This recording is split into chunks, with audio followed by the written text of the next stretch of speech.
मजबूरी।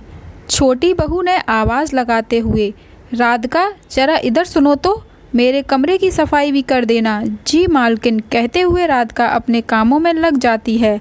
शालिनी को अपनी बहू का राधिका से बात करने का यह तरीका बिल्कुल भी अच्छा नहीं लगा। उन्होंने नज़दीक जाकर कहा कि बेटी बुजुर्ग हैं राधिका, हम बहुत सम्मान देते आए हैं आज तक उनको, अपने परिवार का सदस्य मानते हुए। मैं उन्हें दीदी बुलाती हूँ।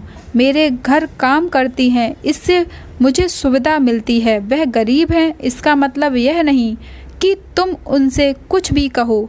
आंटी भी तो कह सकती हो ना बेटा। बड़े प्यार से शालिनी जी ने कहा। अच्छे शब्द, अच्छी बातें हमेशा अच्छी लगती हैं।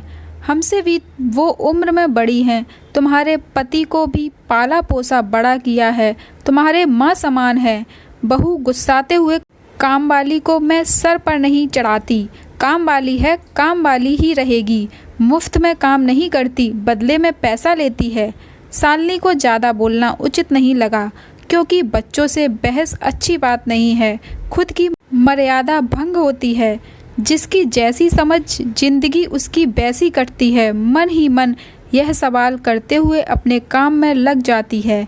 हो सकता है अमेरिका में रहती है, सोच बड़ी हो, लेकिन ऐसी सोच कर क्या फ़ायदा जो किसी की मजबूरी ना समझ पाए। छुट्टियों में आई है, चली जाएगी। रहना तो मुझे और राधिका दीदी को ही है साथ साथ।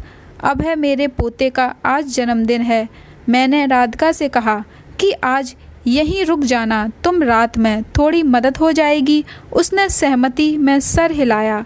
समय पर जन्मदिन मन गया। सभी सोने चले गए। राधिका भी अपने घर चली गई। मेरी बहू ने सुबह सुबह हाय तौबा मचा दिया। क्या हुआ? आप कहते हैं इनका आदर करें?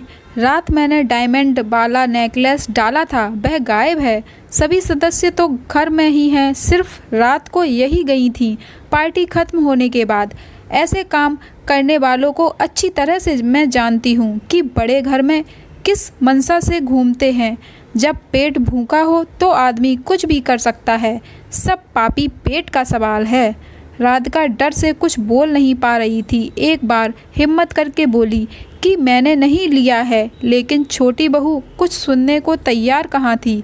अभय के साथ खेलते हुए अभय के दादा पांडे जी गरजते हुए, घर में इतने शोर क्यों मचा रहे हो सभी? शोर का कारण क्या है? सारी बातें जानने के बाद पांडे जी कहते हैं, तुम लांछन लगा रही हो, पहले सच्चाई तो जान लो। यह देखो तुम्हारा नेकलेस अभय बाबा के कपड़े में था। रात को हो सकता है थकान की वजह से तुमने खोलकर कपड़े पर रख दिया और ध्यान नहीं दिया। बिना सोचे समझे लांछन लगा दिया। सोच समझ कर किसी पर लांछन लगाओ। राधिका रोते हुए सच कहा, छोटी मालकिन आपने, सब पापी पेट का सवाल है, लेकिन पेट इतना भी पापी नहीं है। ईमानदारी पूर्वक अपने सम्मान को बचाते हुए काम करना हमारी मजबूरी है। हम अपने पेट को चलाने के लिए मजबूर हैं, इसीलिए मजबूर हैं। यह है छोटी सी कहानी। आपको कैसी लगी और इसी प्रकार की कहानियों को सुनने के लिए मेरे चैनल को सब्सक्राइब, लाइक एंड कमेंट करें। Thank you for watching.